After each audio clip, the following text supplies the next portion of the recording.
understand your people as well. I'm not from this world, no, not you.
Hello, I'm Randy Mizell, coming to you from Los Angeles' Hollywood Bowl.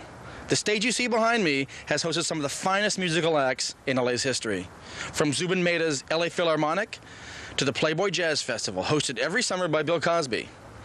But in the 60s, the crowd here experienced one of the greatest acts of all time, the Beatles. Join me now as I take a look back to the 60s with an interview with Jimi Hendrix. Hello, joining us today is one of the most influential guitarists of the 60s, the one and only Jimi Hendrix. Jimi, thank you for joining us. Hi, how you doing? Good, thank you very much. Jimi, we'd like to know how it was that you got started as a guitarist. Well, I used to dress up into my mother's clothes and lock myself into the bedroom, and I'd make myself a plastic guitar or a cardboard guitar, use some string I found around the house. I used to stand in the mirror for hours listening to the radio, listening to music, and eventually developed my style. And I was looking in the mirror so long, so many hours out of so many days, I figured out that I had the guitar on the wrong side. So that's how you became a lieutenant guitarist. Yes, that's right. That's very groovy. That's very interesting. We'd like to know who your influences were when you started out. Who influenced Jimi Hendrix? That's really a freaky question, because I was heavily influenced by, well, I used to dress up as Elvis Presley and make prank phone calls to Priscilla. Oh, so you used to call up and say, like, Priscilla, it's me, Elvis, and I want some of that peanut butter pie, baby? Yeah. So it was Elvis. Elvis is the person who really influenced you in the beginning? No, it was Priscilla. Priscilla. Well, that's a switch. Jimmy, in the beginning, when you played in USA, your following wasn't as strong until you left to England. It became like a very biased backing for you. How do you attribute to that? That was really freaky. That was really kind of far out. You know, I'd gotten out of the Army, and my manager said, well, we got to go to England. So we went to England, and we were playing the pubs and playing the bars. And we'd do our gig, and the English blokes and limeys would, after the gig, come up and just go, geez, good show, jolly good show, pep pep cheerio. So that, in effect, was the ultimate acceptance to you? That was the acceptance that I had longed for, yes. I see. When you started to gain all this fame, whether you know it or not, you stepped on a lot of big toes by the likes of Peter Townsend and Eric Clapton. Can you comment on that? Who? Peter Anyway, Jimmy, when you played a monumental gig, as they say, Woodstock, when you came on stage, you played the Star Spangled Banner in a very unorthodox way. Can you comment on that? Did you get hate mail from that? Actually, I thought it was very beautiful. Yeah. Jimmy, to surmise your whole way of life, can you make one last statement for us? Yeah. Randy, by the way, I must say you are very beautiful. Thank you. You'll never hear surf music again. And surf music? Yeah, and I'm the one that's got to die when it's time for me to die. So I want you to let me live my life the way I want to.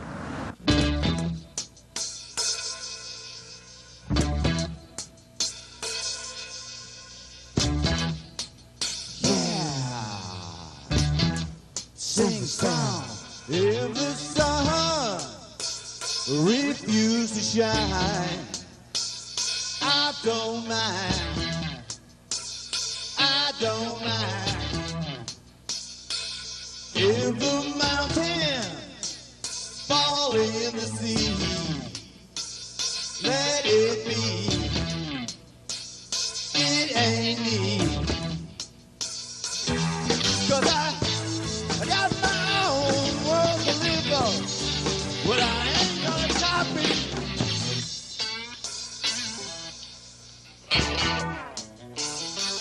Now if the city turned out to be nice, well, I don't mind. Well, I don't mind. If all the hippies cut off all the hair, well, I don't care. I don't care. 'Cause I got my own world to live on, and I ain't gonna copy. White collar conservative walking down. He's holding his plastic figure in me. He's over my kind, will up and down. Well, I'm gonna wave my free flag high. High. Yeah, yeah.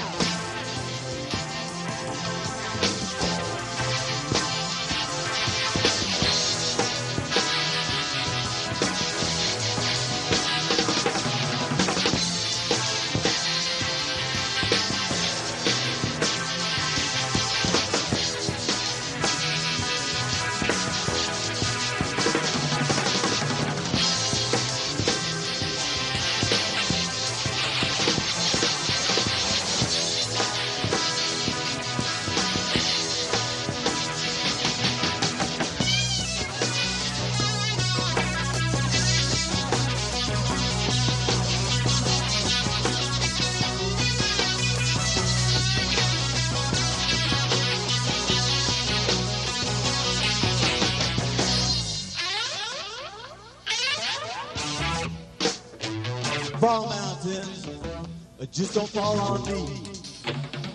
Come on, Mr. Businessman, or you can't dress like me.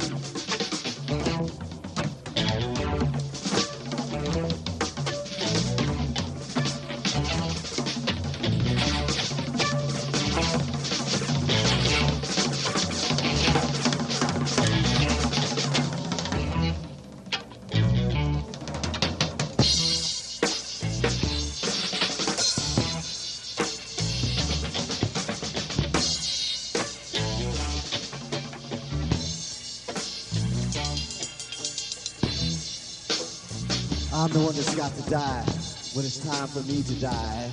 So let me live my life the way I want to.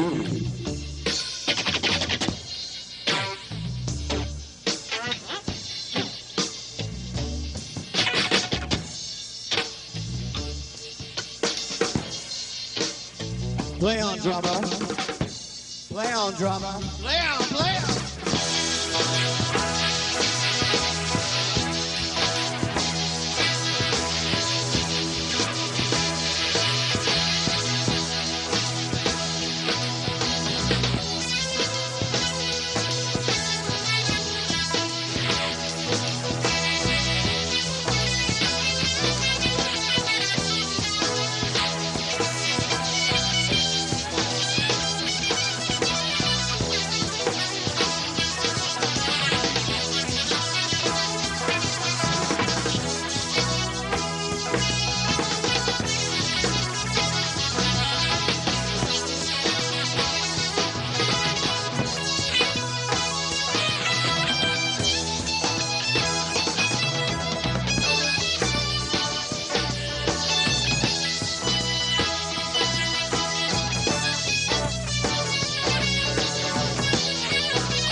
Well, today I finally caught up with probably one of the most successful bass guitarists in rock and roll history, the one and only Klaus Van Borman.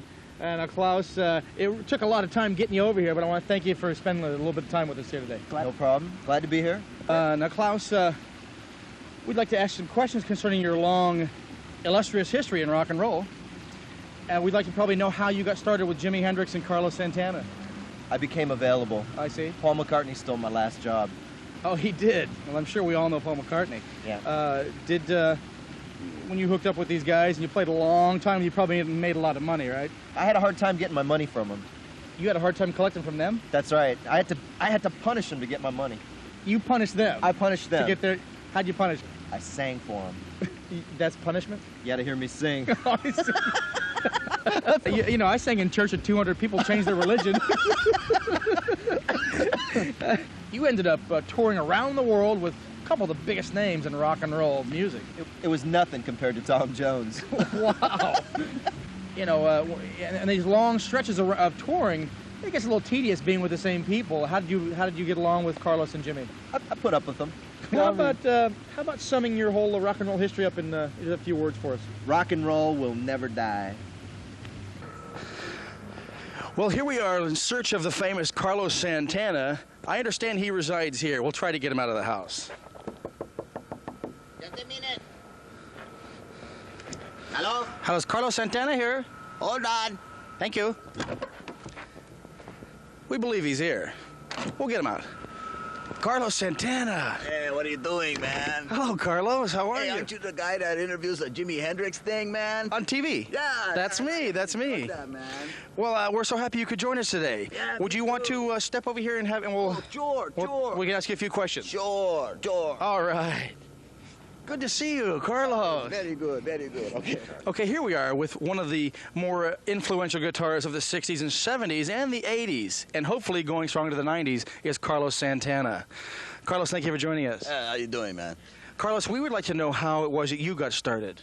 Well, you know, I was pushing my taco cart in East L.A., man, and then this white guy came up to me, Randy, goes, I play the drums. I say, oh, you do? He says, yeah. I say, fine. The rest is history. I see. Thank God Yeah, thank God for the white man, yes. Okay, Carlos, who were some of your influences? Oh, that's Ricky Ricardo, Baba Louie, Jose Menes, Topo Gigio. Man, they were all great. They were all really great.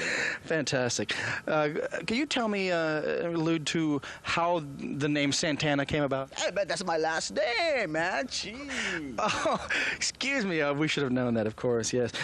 Carlos, one thing that I'm sure that your people would like to know is, did you sell your soul out to the white audiences? Oh, man, no way, man. I still hang around with Paco and Chuco and Paquito. I mean, all the vatos, man. We still hang out. So you're a good, strong fellow. They're still good. La raza, man. Okay, I see. After all these years, I mean, you're going into your 5th decade of being a rock and roll musician. To what do you owe that to? Well, I think, man, you know, I owe it to good tacos, good burritos, a good treat, some fine tequila, and maybe a good woman every once in a while helps you do it. You know what I mean? I see. Maybe some good music? And good music, all of excellent music, yes. Well, that's fantastic. Carlos, I want to thank you for joining us. Do you have a closing statement for us? Yeah, man, I just want to say to everybody, you know, they got to live together, man. The whites, the blacks, the browns, the reds, the yellows. You know what I mean, man. Fantastic. Unity. Unity, all one. Unity through music. Unity through music. That's what it is. Yeah, that's what it is. Couldn't have said it better myself. With the one and only Carlos Santana, I'm Randy Mizell.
magic woman, got a black magic woman, yeah. I got a black magic woman, she's got me so blind I can't see.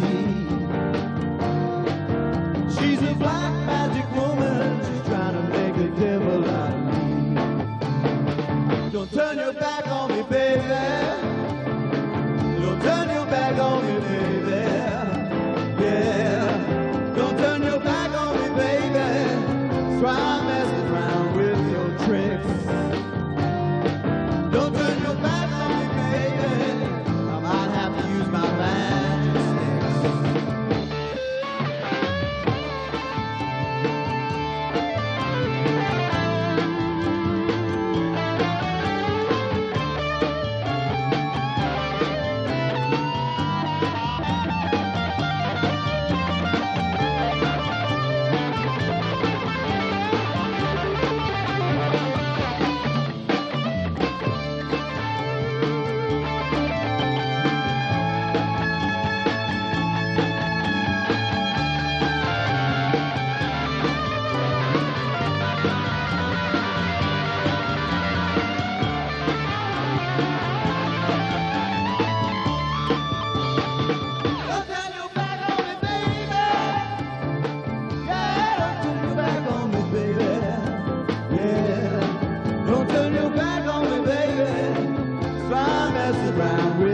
secret.